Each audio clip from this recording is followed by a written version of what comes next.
पर टूट गया। फिर आप बहुत बहुत शुक्रिया अमितोष जी आपसे बात करने के लिए, और सौरभ आपका भी धन्यवाद।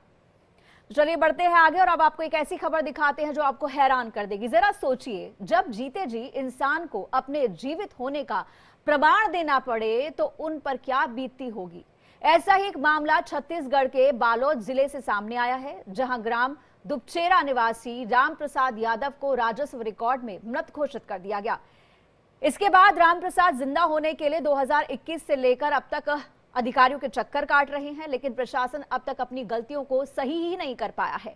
दरअसल रामप्रसाद के बड़े बेटे के निधन के बाद इनके छोटे बेटे चूरामन अपने बड़े भाई के नाम की जमीन को मृतक के बेटियों के नाम करने गया तो सरकारी दस्तावेजों में मृतक के पिता रामप्रसाद को मृत दिखाया गया। इसके कारण जमीन का नाम परिवर्तन नहीं हो रहा। ऐसे में छोटा बेटा अपने पिता को साथ ले जाकर सरकारी रिकॉर्ड में जिंदा करवाने के लिए तहसील कार्यालय के चक्कर लगा रहा है, लेकिन कोई भी अधिकारी सुध नहीं ले रहा है। अब इन्होंने कलेक्टर कार्यालय पहुंचकर कलेक्टर को आवेदन देकर अपने पिता को जीवित करने की गुहार लगाई है, जिस पर अपर कलेक्टर चंद्रकांत कौशिक ने त्रुटि बताते हुए तत्काल इस संबंध में एसडीएम को कॉल करके किसान की समस्या का समाधान निकालने के निर्देश दिए हैं। इंडिया डेली ने पीड़ित किसान की पीड़ा को उठाने का बीड़ा उठाया है।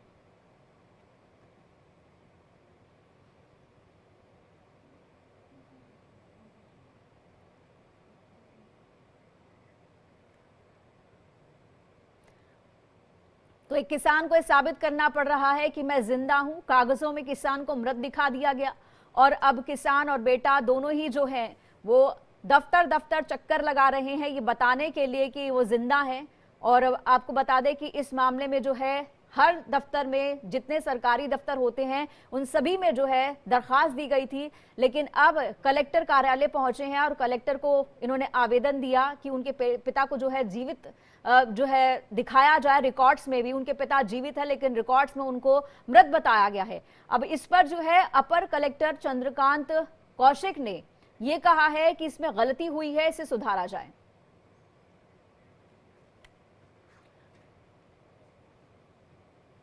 और चूरामन यादव हमारे साथ जुड़ गए हैं, किसान जो ये सब चीजें झेल रहे हैं। चूरामन, आपसे जानना चाहेंगे कि क्या कुछ हो रहा है, कितने परेशान हो रहे हैं, किस तरीके से आपके पिता को जो है मृत दिखाया गया है कागजों में, कैसे ये त्रुटि आ गई है? मैडम जी, इसमें क्या है कि मैं B1 फार्मा निकालने के बाद ना मेरे को पता चला कि उसमें मेरे पिताजी भी खत्म हो गए हैं, ऐसा करके उसमें लिखा है। और अपना पटवारी भी दस्तावेज है उसमें भी खत्म हो गया है, ऐसा करके लिखा है था मैडम जी। जी, किसी के खत्म होने पर जो है मृत्यु प्रमाण पत्र देना पड़ता है, तो ये त्रुटि कैसे हो गई? अब पता नहीं मैडम जी, मेरे को B1 फार्मा निकालने के बाद ही पता चला मैडम। जी जी जी। तो जब आपको पता चला कि आपके पिता को जो है सरकारी कागजों में दफ्तरों में जो है मृत बता दिया गया है, तो ये त्रुटि कहाँ से, मतलब ये किसने किया, क्या ये बता सकते हैं? आपको क्या लगा कि कैसे हुआ होगा ये सब?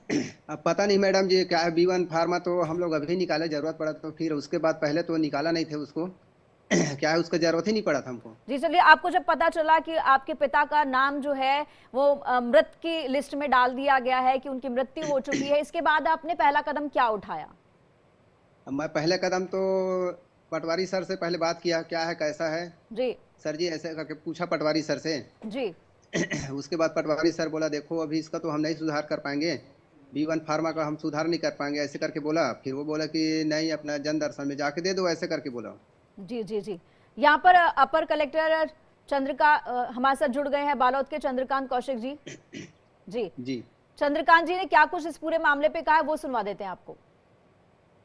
वो B1 में एक शब्द लिखा बे डॉट बिंदु बेवा राम प्रसाद, ऐसा लग रहा है। तो वो मुझे लग रहा है इंटेंशनली नहीं किया होगा, कुछ उनके लिप की त्रुटि हुई होगी। तो इसको मैं करेक्शन के लिए अभी आपके समक्ष एसडीएम डोंडी लोहारा को निर्देशित किया हूँ। साथ ही उनकी मृत्यु के पश्चात उनके विधिक वारिसान के नाम पर जमीन के नामांतरण के संबंध में भी आदेश एसडीएम को मेरे द्वारा किया गया है, वो त्रुटि सुधार कर ली जाएगी। जी, आपके पास वापस आऊंगी। यहाँ पर आपने सुना अपर कलेक्टर साहब को, उन्होंने कहा कि किसी तरह की गलती हो गई थी, उसे अब ठीक किया जाएगा। तो जब आप तहसीलदार के पास पहुंचे थे तो तहसीलदार ने आपको क्या कुछ कहा, क्या कहा कि जब गलती हो गई है तो कैसे सुधारा जाएगा, उनका क्या कुछ कहना था इस पर? अभी गया था मैडम जी, मैं 1 तारीख को गया था। जी एसडीएम साहब से मिला। एसडीएम साहब भी बोला तहसीलदार से जाके मिलो करके, तहसीलदार से भी मिला मैं। जी उसके बाद मेरा प्रक्रिया 2021 से जारी कर दिया गया था। और जो तहसीलदार के साइड में जो बैठता है बाबू लोग ना, जी 2021 से मैं उसके पास 10 12 15 बार चला गया। जी। तो क्या कहते थे आपको? 10-15 बार गए, आपसे क्या कुछ लेकिन कहा गया कि ठीक करेंगे, नहीं करेंगे? क्या किसी तरह से आपसे पैसे भी मांगे गए कि क्या कहा गया, आपको क्या कहा गया? नहीं मैडम, वो ऐसा नहीं है कि वो तो कल आना फिर परसों आना, कोई दिन तो आता नहीं था, कोई दिन जाता था तो फिर वो खाली हाथ वापिस आ जाता था मैं। और फिर कल आना, फिर 4 दिन के बाद फिर आना, फिर 5 दिन के बाद फिर आना, ऐसा ऐसा सब प्रक्रिया था मैडम जी। मैं 2021 से उसके चक्कर काटते काटते बहुत थक गया था। जी जी जी जी। आपसे ये भी जानना चाहूंगी कि जब आप जाते थे, आपको कल परसों आने के लिए कहा जाता था और आप वापस जी। जाते थे, तो आपके पिताजी भी साथ में होते थे? क्योंकि वो नहीं काफी नहीं बुजुर्ग हैं वो। नहीं, पिताजी को लेके नहीं जाता था मैडम जी मैं। जी जी जी। आपके पिताजी का क्या मैं कहना अकेला है इस जाता पर? था और जी बाबू से मिलके आता था, चलो ठीक है कल आ जाना। अभी भी कल 1 तारीख को गया था, मेरे को 2 दिन का टाइम मांगा है अभी। जी तो मैं जो कागजात है उसको मेरे को दिखलाया, तुम्हारा कागजात 2021 से तैयार हो गया है ऐसे करके। जी अभी जो नया तहसीलदार आया है साहब से, उससे मिला तो फिर वो बोला कि देखो इसका फाइल कहाँ कहाँ गुमा है, क्या है, तो थोड़ा ढूंढो ऐसे करके। जी ये अभी देखो 2 4 दिन का टाइम मांगा है। आज भी कॉल किया था मैं, तो वो बोला कि नहीं मेरे को कल बस करो, टाइम दो ऐसे करके बोला है बाबू ने। जी जी जी। तो ये कितनी जमीन है जिसको लेकर के आप गए थे तहसीलदार के पास? कितनी बीघा जमीन होगी? और साथ ही साथ जब आप जो है कलेक्टर साहब के पास गए थे, कलेक्टर साहब ने क्या कहा आपसे? मेरे को कलेक्टर साहब बोला कि कोई भी अगर टूटी भाषा होगा उसमें जोड़ दिया जाएगा तुम्हारे पर्चे के अंदर, ऐसे करके बोला वो। जी जी जी। तो इसमें कितना समय लगेगा? उन्होंने आश्वासन दिया कि ठीक हो जाएगा, लेकिन क्योंकि आप नहीं काफी समय से परेशान हो रहे हैं, कितना समय उन्होंने बताया है? नहीं नहीं, हो जाएगा ऐसे करके बोला मैडम जी वो।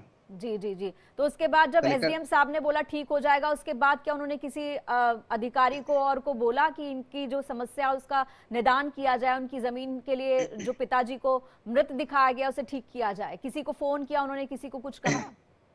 नहीं नहीं, फोन ऑन नहीं किया मैडम जी, डायरेक्ट वो बोला कि अपना तहसीलदार से मिलने के लिए बोला। तहसीलदार के पास एसडीएम साहब भी गया था। इसको देखो इसको पर्चा में क्या सुनवाई है, क्या है, कैसा है, तो थोड़ा इसको सुधारो ऐसे करके बोला। जी।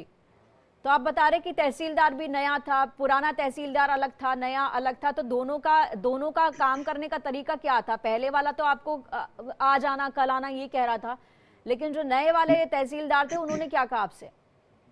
अभी नया वाला भी बहुत अच्छा है मैडम जी, और पहले भी तहसीलदार था वो भी बहुत अच्छा था। जी जी जी जी। तो अब ये जानना चाहेंगे आपकी जमीन कौन सी है, कि इसमें क्या आप काम करते हैं, क्या खेती होती है? और आपको था कि अपनी बेटियों के नाम भी आपको जमीन करनी है, तो वो जी जी जी। जी जी। तो ये बताइए आप इसके बारे में, कितनी मेरे को जमीन है? क्या है मेरे जमीन है 70 से 75 डिसमिल है मैडम जी। जी क्या है, मेरे भाई खत्म हो जाने के बाद ना कम से कम हमारे नाम रहे या ना रहे, लेकिन उसके लड़की है ना 2 लड़कियां, उसके नाम में तो भी आना चाहिए, ऐसा करके हमारा उम्मीद है। जी जी जी। तो यानी आप परिवार के बारे में सोचते हैं, जो आपके भाई के बच्चे हैं उनके बारे में सोचते हैं, दरअसल ये उनका अधिकार है जो उनको मिलना चाहिए, आपको ये लगता है? हाँ जी जी जी। जी जी जी। कितने कितने बच्चे हैं? कितने बड़े हैं दोनों लड़कियां, कितनी बड़ी हैं? अब एक है 13 साल का उम्र में है मैडम जी, और एक है 8 साल 6 8 साल का होगा। जी जी जी। तो अभी तो बच्चे काफी छोटे हैं, उन्होंने तो खुद ही नहीं कहा होगा कि उनको जमीन चाहिए, तो आपके दिमाग में कैसे आ गया कि ये जमीन बच्चों के नाम कर दी जाए? नहीं, मेरे दिमाग का ऐसा है मैडम जी, देखो उसका बड़ा भाई है, बड़ा भाई का पत्नी तो क्या है इधर उधर हो गया है नहीं। उसके बारे में तो हम छोड़ ही दिए हैं, लेकिन क्या है अपना 2 लड़कियां हैं, कम उसके उसके नाम पे तो आना चाहिए जमीन, ऐसे करके। जी जी जी। चलिए, आपकी समस्या का समाधान हो गया, ये बहुत खुशी की बात है। आपकी जो दिक्कत थी वो अब दूर हो गई है, और हम उम्मीद करते हैं कि आपकी जो ज़मीन है और वो आपके भाई के बच्चों को मिलेगी, और जो कागज़ों के अंदर त्रुटि आई है, आपके पिता को मृत बताया गया है, वो त्रुटि भी ठीक होगी। बहुत बहुत शुक्रिया आपका हमसे बात करने के लिए। और इसी के साथ यहाँ पर रुकना होगा एक छोटे से ब्रेक के लिए। ब्रेक के बाद फौरन हाजिर होंगे। आप देखते रहिए इंडिया डेली।